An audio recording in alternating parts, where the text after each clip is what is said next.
नमस्कार दोस्तों, आप सभी का मेरे चैनल पर एक बार फिर से स्वागत है। आज मैं आपके समक्ष प्रस्तुत करूंगी जितिया व्रत की व्रत कथा। जितिया व्रत 14 सितंबर को मनाया जा रहा है। जितिया के निर्जला व्रत में माताएं जीमूत वाहन की पूजा करती हैं और व्रत कथा सुनती हैं। भगवान श्री कृष्ण ने अभिमन्यु की पत्नी उत्तरा के गर्भ में पल रही रक्षा की संतान की थी। तो आइए जानते हैं जितिया व्रत की व्रत कथा।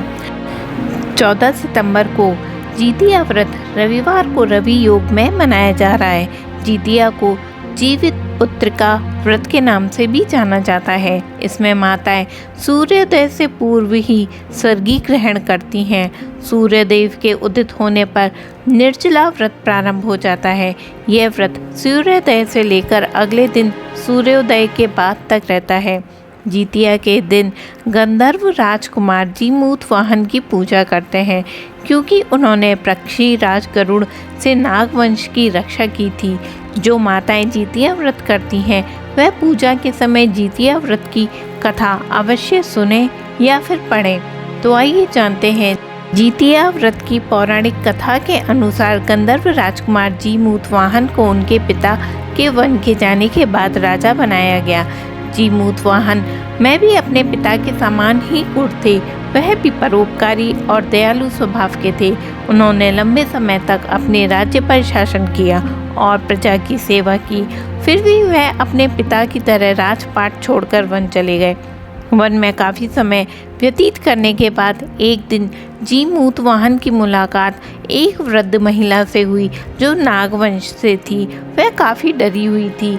जीमूत वाहन ने उनसे पूछा कि वह भयभीत और चिंतित क्यों है। तो उसने बताया कि नागवंश के लोगों ने पक्षी राज गरुड़ से समझौता किया है कि उनके आहार के लिए नागवंश का एक सदस्य उनके पास जाएगा और इस वचन के अनुसार आज के दिन उसके बेटे को गरुड़ के पास जाना है। और इसी वजह से वह डरी हुई है कि आज उसके बेटे के प्राणों पर संकट है और यह सोच सोच कर वह काफ़ी रो रही है। तब जीमूत वाहन ने कहा कि तुम परेशान ना हो, तुम्हारे बेटे को कुछ नहीं होगा। तुम्हारे बेटे के बदले मैं स्वयं पक्षी राज गरुड़ के पास जाऊंगा। जीमूत वाहन उनका आहार बनने के लिए तैयार थे। उनकी बातों को सुनकर वह वृद्ध महिला शांत हुई और बेटे के बचने की खुशी उसके चेहरे पर दिखने लगी। उस दिन पक्षी राज गरुड़ के पास नागवंश के सदस्य के जाने का समय आया तो जीमूत वाहन स्वयं वहां पहुंच गए। जीमूत वाहन ने अपने शरीर को लाल रंग के कपड़े से लपेट के रखा था।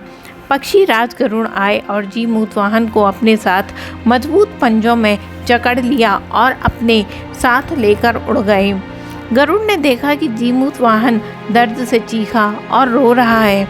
तब गरुड़ एक स्थान पर रुके तो जीमूत वाहन ने उनको सारी घटना बताई। जीमूत वाहन की दया और परोपकार की भावना से पक्षी राज गरुड़ काफ़ी प्रभावित हुए। उन्होंने जीमूत वाहन को जीवन दान दे दिया। जीमूत वाहन के प्राण बच गए।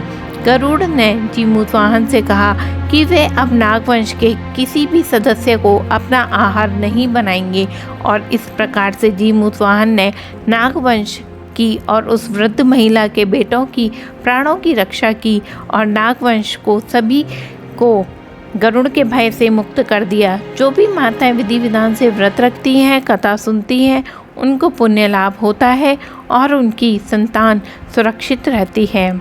एक और पौराणिक अन्य कथा प्रचलित है जिसके अनुसार जितिया व्रत की दूसरी भी कथा है जो अभिमन्यु की पत्नी उत्तरा के गर्भ में पल रही संतान से जुड़ी है। पौराणिक कथा के अनुसार महाभारत युद्ध में द्रोणाचार्य की मौत की खबर पाकर उनका पुत्र अश्वत्थामा क्रोध और बदले की आग में जलने लगता है। वह रात में पांडवों के शिविर में घुस जाता है। पिता की मृत्यु का बदला लेने के लिए अश्वत्थामा उस शिविर में गहरी नींद में सो रहे 5 लोगों को मार डालता है। वह सोचता है कि उसने 5 पांडवों को मार डाला, लेकिन वे सभी पांडवों की संतानें थीं। जब यह बात अश्वत्थामा को पता चलती है तो वह अभिमन्यु की पत्नी उत्तरा के गर्भ में पल रहे शिशु को ब्रह्मास्त्र चलाकर मार देता है। लेकिन भगवान श्री कृष्ण ने उत्तरा की संतान की रक्षा करते हैं। वह फिर से उसे जीवित कर देते हैं। वह बच्चा गर्भ में मरकर भी फिर से जीवित हो जाता है और इसी वजह से उसका नाम जीवित पुत्रिका पड़ता है। हालांकि बाद में वही बच्चा राजा परीक्षित के नाम से प्रसिद्ध होता है। इस घटना के बाद से ही माताएं अपनी संतान की रक्षा के लिए जितिया व्रत या जीवित उत्तिका पुत्रिका व्रत करती हैं। और इस तरह से यह व्रत कथा यहाँ समाप्त होती है। आप सभी का दिन मंगलमय और शुभ हो। भगवान श्री कृष्ण की कृपा आप पर बनी रहे।